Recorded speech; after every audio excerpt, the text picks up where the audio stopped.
Good evening. This is Digital Vermin. Welcome back. If you're drawn to the unknown, consider subscribing. Now, let's get into it.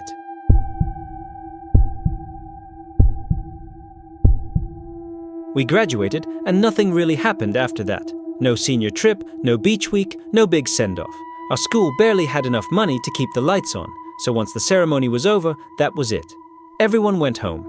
Everyone pretended that was fine. A few days later, me, Evan, Luke, and Marissa decided to do something ourselves. We'd all been friends for years, not the kind of group that posted pictures together all the time, just people who stuck around. It felt wrong to end everything with a handshake in a gym. So, we went camping. The mountains were a few hours north. One of Evan's cousins had been there before and said it was quiet, barely any people. That sounded perfect at the time. We borrowed gear, loaded up Luke's truck, and left early in the morning without telling our parents exactly where we were going. The road turned to gravel about 20 minutes before the trailhead. After that, there was nothing. No service, no signs, just trees. We hiked in maybe a mile and set up camp near a creek.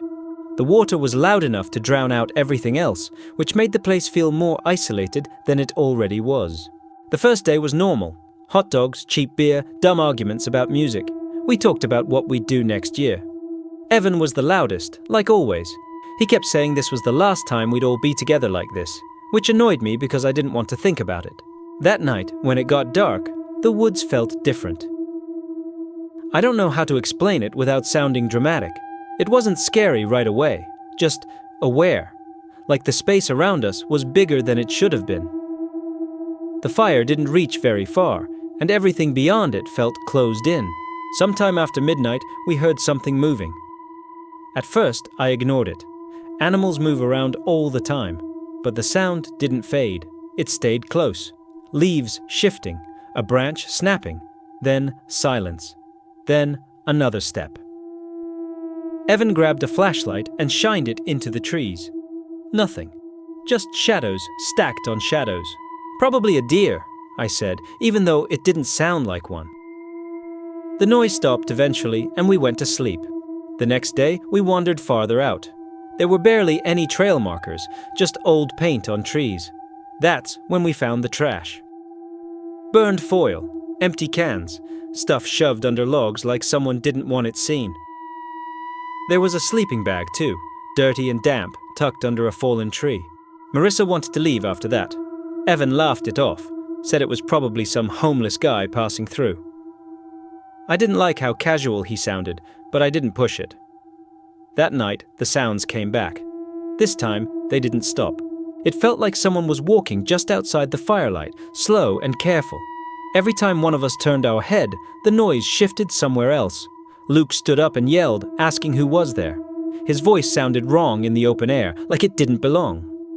Then something ran. Not toward us. Around us. It was fast. Way faster than anything I'd heard before. Branches snapped hard, like someone wasn't trying to be quiet anymore. Marissa screamed. Someone knocked over the fire pit, and sparks flew everywhere. The woods went dark all at once. We ran without talking about it. No plan, just pure panic. I remember tripping, getting back up, my chest burning. I remember yelling Evan's name and assuming he was right behind me. He wasn't. We didn't realize until we reached the creek and stopped. Luke turned around, counted us, then counted again. None of us said it out loud at first.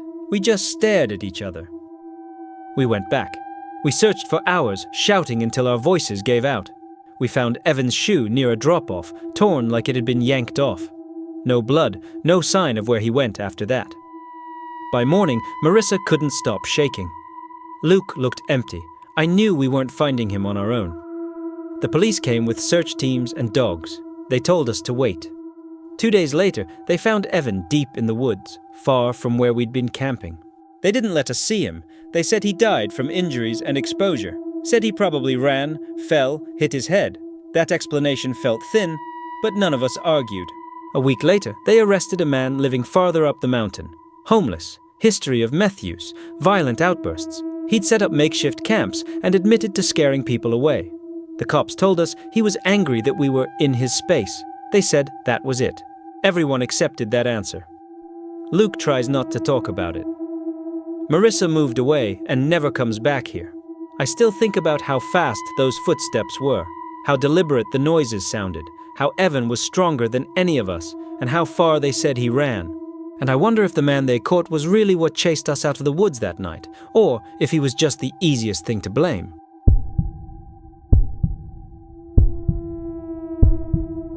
Thank you for joining me tonight on Digital Vermin. If you enjoyed the story, consider liking and subscribing.